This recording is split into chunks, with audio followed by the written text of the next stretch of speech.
بسم اللہ والحمد للہ والصلاة والسلام علی ابی القاسم محمد بن عبداللہ خاتم النبیین۔ آج کی اس بیٹھک میں ہم ایک ایسی بحث چھیڑنے والے ہیں جو بظاہر تو بہت جانی پہچانی لگتی ہے، لیکن اس کی گہرائی میں جائیں تو انسان دنگ رہ جاتا ہے۔ آپ ذرا ایک لمحے کے لیے ایک ایسے انسان کا تصور کریں جس کے پاس دنیا کی ہر مادی نعمت موجود ہے، شاندار گاڑیاں ہیں، عالی شان گھر ہے، ایک ایسا بینک بیلنس ہے کہ ہنسے گنتے ہوئے بھی انسان تھک جائے۔ ہاں، وہ جسے آج کل کے دور میں ہم دنیا کا سب سے کامیاب انسان مان لیتے ہیں۔ بالکل، بظاہر وہ کامیاب ترین شخص لگتا ہے، لیکن اگر ہم حقیقت کی آنکھ سے دیکھیں تو وہ انسان فاقہ کشی کا شکار ہے، وہ اندر سے بالکل بھوکا اور خالی ہے۔ آج ہم اسی حیران کن حقیقت کو سمجھنے کی کوشش کریں گے، کیونکہ آج کل کے دور میں جہاں مہنگائی کا شور ہے، جہاں انسان رات کو چھت گھورتے ہوئے یہ سوچتا ہے کہ اگلے مہینے کا کرایہ کہاں سے آئے گا، وہاں رزق کا تصور بس بہت ہی محدود ہو کر رہ گیا ہے۔ ہم اکثر رزق کے معاملے میں کم فہمی کا شکار رہتے ہیں، جس پر مجھے استغفر اللہ کہنا چاہیے۔ یہ جو اپنے بے چینی اور ذہنی دباؤ کا ذکر کیا نا، یہ دراصل اسی کم فہمی کا ہی تو نتیجہ ہے۔ جب ہم اللہ کے بنائے ہوئے اس عظیم نظام کو اپنے انسانی اور بڑی حد تک محدود معاشی پیمانوں سے ناپنے لگتے ہیں تو ظاہر ہے خوف پیدا ہوتا ہے۔ آج کے اس تفصیلی جائزے کا یعنی ہمارے اس گفتگو کا اصل مقصد ہی یہی ہے کہ ہم اس خوف کے خول سے کسی طرح باہر نکلے۔ اور وہ ہم کیسے کر سکتے ہیں؟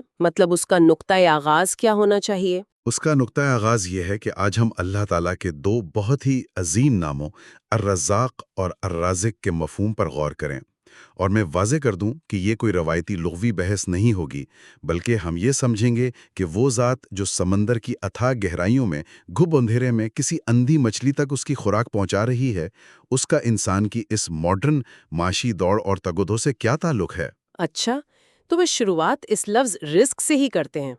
عام بول چال میں تو اب دیکھیں نا، ہم لوگ روٹی اور پیسے کو ہی رزق کہہ دیتے ہیں۔ کوئی نوکری لگ جائے تو کہتے ہیں رزق کا دروازہ کھل گیا۔ لغت اور آج کے ذرائع کے مطابق یہ تصور حقیقت میں کتنا وسیع ہے؟ یہ تصور ہماری سوچ سے بھی کہیں زیادہ وسیع ہے۔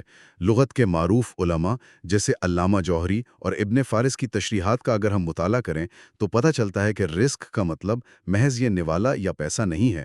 رزق ہر اس عطا، ہر اس نعمت کو کہتے ہیں جس سے کوئی بھی نفع اٹھایا جا سکے۔ اچھا، یعنی ہر فائدہ مند چیز اس میں شامل ہے؟ بالکل، اور حیران کن بات یہ ہے کہ قرآن مجید میں آسمان سے برسنے والی بارش کو بھی رزق کہا گیا ہے۔ کیوں؟ کیونکہ وہ زمین کو، مرجھائے ہوئے پودوں کو اور انسانوں کو زندگی بخشتی ہے۔ جو ہوا ہم سانس کے ذریعے اپنے پھیپھڑوں میں لے کر جاتے ہیں وہ رزق ہے۔ جو صحت ہمیں روزمرہ کے کام کرنے کے قابل بناتی ہے وہ رزق ہے۔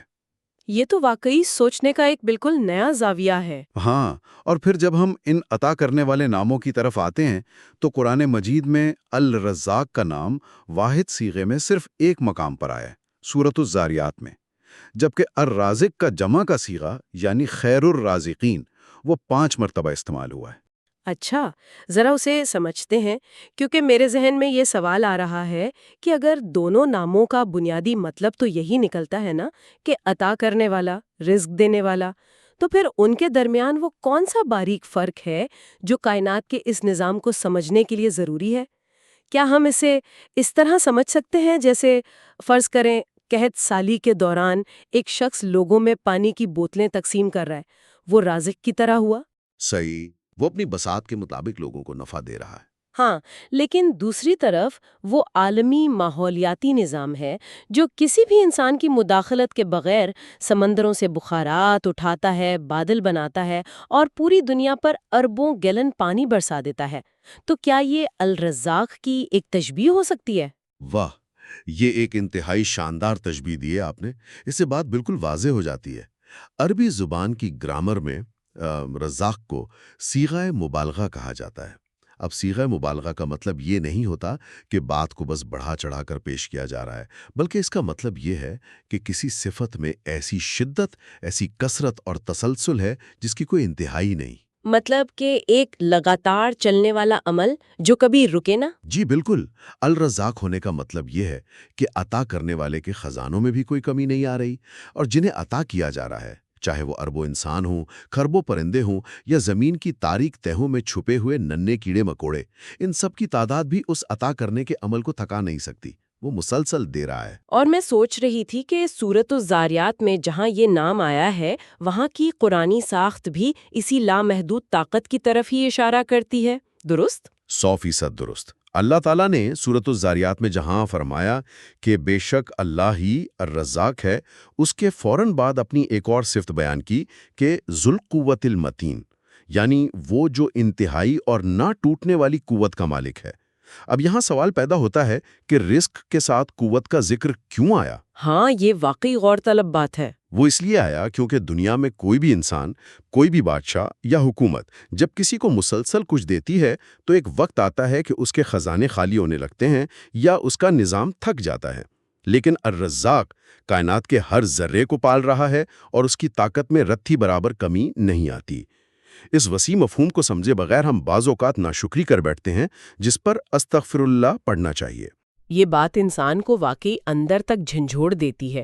جب یہ ثابت ہو گیا کہ وہ ذات کثرت سے رزق دے رہی ہے تو پھر اگلا سوال یہ ذہن میں آتا ہے کہ وہ اصل میں عطا کیا کر رہی ہے۔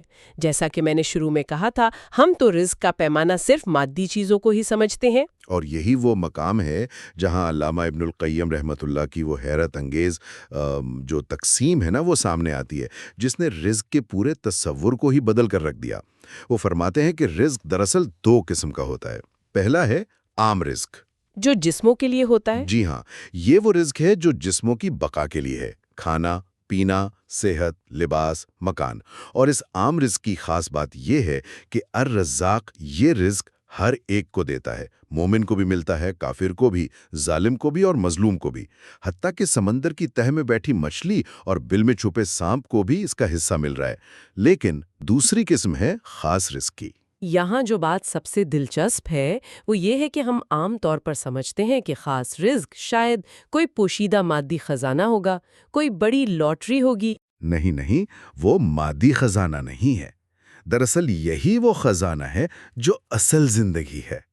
خاص رزق جسموں کی نہیں بلکہ دلوں کی غذا ہے، روح کی غذا ہے۔ یہ علم کا نور ہے، یہ ایمان کی دولت ہے، یہ ہدایت اور اللہ کی پہچان ہے۔ یہ وہ رزق ہے جو اللہ تعالیٰ صرف اور صرف ان لوگوں کو عطا کرتا ہے جنہیں وہ پسند کرتا ہے۔ تو یہاں پر وہ بات جڑتی ہے جو ہم نے بالکل آغاز میں کی تھی، اس فاقہ کش کروڑ پتی انسان کے۔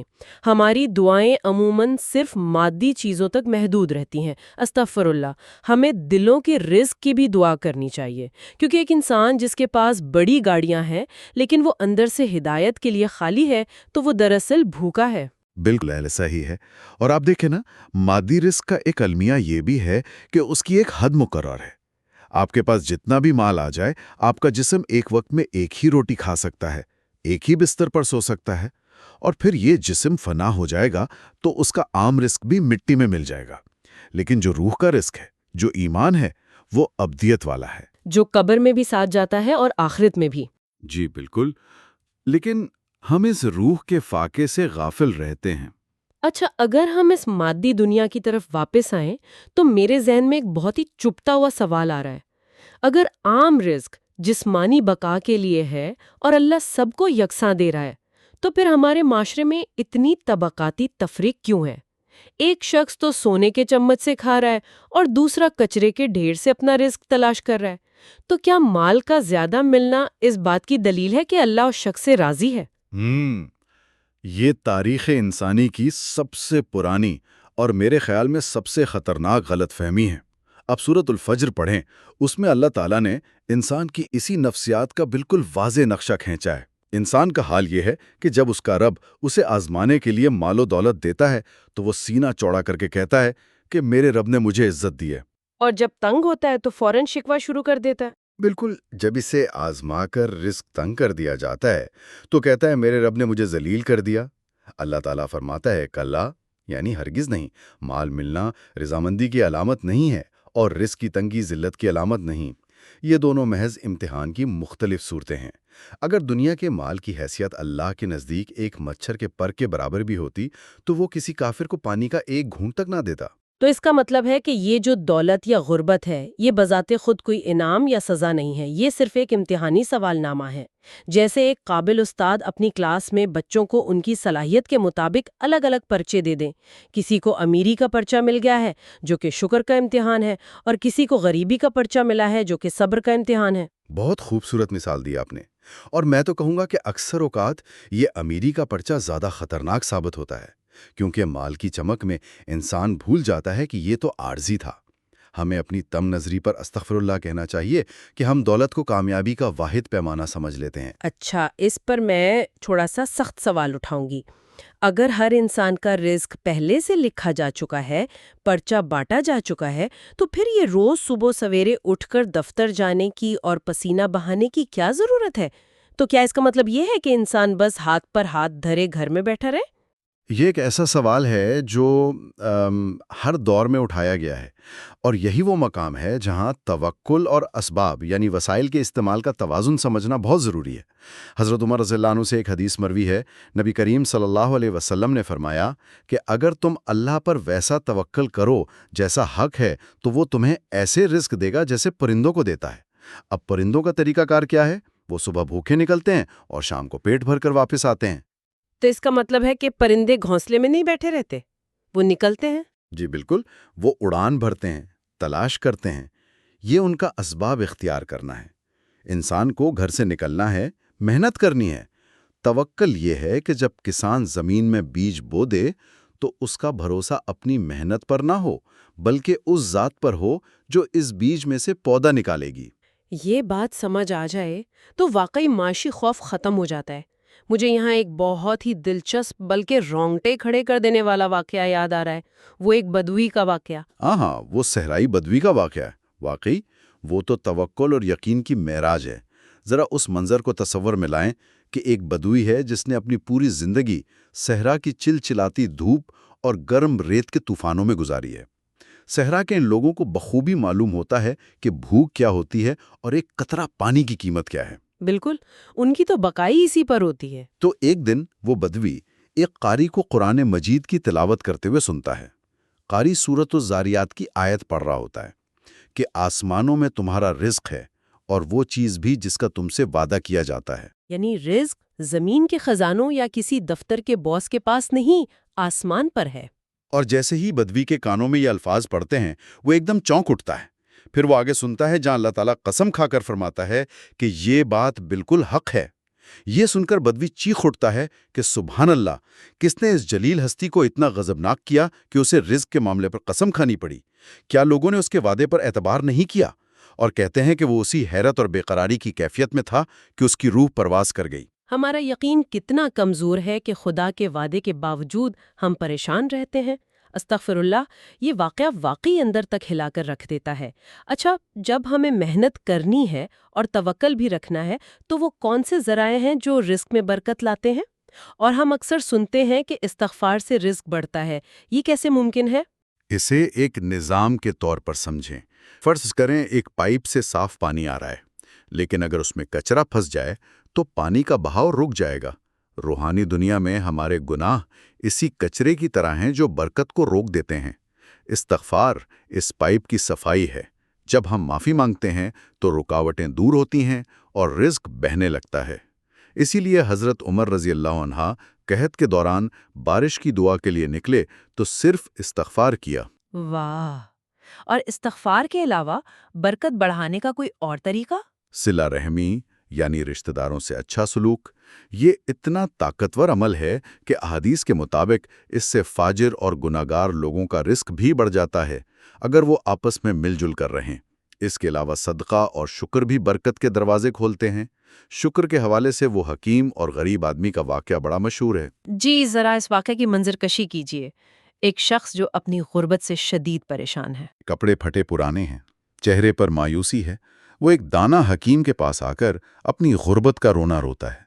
حکیم بڑی سنجیدگی سے پوچھتا ہے کہ اچھا یہ بتاؤ، کیا تم 1,00,000 دینار کے بدلے اپنی یہ 2 آنکھیں مجھے بیچو گے؟ وہ غریب گھبرا کر کہتا ہے نہیں، ہرگز نہیں۔ ظاہر ہے، آنکھوں کے بغیر تو اندھیرا ہے نا۔ پھر حکیم پوچھتا ہے تو کیا تم اپنے ہاتھ یا پاؤں کاٹ کر دینے کو تیار ہو؟ وہ پھر انکار کرتا ہے۔ تب حکیم کہتا ہے کہ اے نادان، تمہارے پاس تو لاکھوں دینار کی نعمتیں پہلے سے موجود ہیں، تم پر اللہ کا کتنا قرض ہے جس کا تم نے شکر ادا نہیں کیا اور تم مزید مانگ رہے ہو۔ یعنی شکر وہ چابی ہے جو موجودہ نعمتوں کو دیکھ کر اگلی نعمتوں کا دروازہ کھولتی ہے، لیکن وہ کون سے اعمال ہیں جو چلتے ہوئے رزق کو روک دیتے ہیں؟ حرام کمائی کا کیا اثر ہوتا ہے؟ حرام رزق تو سب سے بڑی رکاوٹ ہے۔ ایک حدیث کا منظر دیکھیں کہ ایک شخص لمبا سفر کرتا ہے، صحرا کے بیچوں بیچ ہے، بال الجھے ہوئے ہیں، گرد و غبار میں آٹا ہوا ہے۔ وہ شدت کرب سے آسمان کی طرف ہاتھ اٹھا کر یا رب پکارتا ہے، لیکن اس کی پکار آسمان تک نہیں پہنچتی۔ کیوں؟ اس مسافر کی دعا میں کیا رکاوٹ ہے؟ رکاوٹ اس کے اپنے اندر ہے۔ نبی کریم صلی اللہ علیہ وسلم نے فرمایا کہ اس کا کھانا حرام کا ہے، پینا حرام کا ہے اور لباس حرام کمائی سے بنا ہے، تو پھر اس کی دعا کیسے قبول ہو؟ حرام کی کمائی وہ دیوار ہے جو دعا اور قبولیت کے درمیان کھڑی ہو جاتی ہے۔ یہ کتنی خوفناک بات ہے۔ ایسی غلطیوں پر ہمیں بار بار استغفر اللہ اور دل کی گہرائیوں سے استغفر اللہ کا ورد کرنا چاہیے۔ ہم وظیفے پڑھتے رہتے ہیں اور حرام کے نوالے ہماری دعاؤں کا گلا گھونٹ دیتے ہیں۔ بالکل، اور حرام کی بہت سی شکلیں ہیں، جیسے سود، رشوت اور ایک اور سنگین جرم جسے غلول کہتے ہیں، یعنی عوامی مال یا دفتر کے خزانے میں خیانت کرنا، چاہے وہ دفتر کا ایک قلم ہی کیوں نہ ہو۔ یہ سب چیزیں برکت کو دیمک کی طرح چاٹ جاتی ہیں۔ یہ چھوٹی چھوٹی غفلتیں واقعی ہولناک ہے۔ باتوں کو سمیٹتے ہوئے آج کے اس تفصیلی جائزے نے ہماری سوچ کو یکسر بدل دیا ہے، اور ہمیں یہ یاد رکھنا چاہیے کہ دنیا کا رزق فانی ہے، جبکہ اصل رزق جنت کی نعمتیں ہیں۔ جی، دنیا کا رزق راستے کی ضرورت ہے، منزل مقصود نہیں۔ تو اس گفتگو کو ایک فکری سوال پر ختم کرتے ہیں۔ اگلی بار جب آپ پانی کا ایک گلاس پئیں تو خود سے پوچھئے گا، کیا آپ صرف اس نعمت میں گم ہے، یا آپ کا دل اس رزق دینے والے یعنی الرزاق کے ساتھ بھی جڑ رہا ہے؟ ھذا ما عندی واللہ ورسولہ اعلم بالصواب۔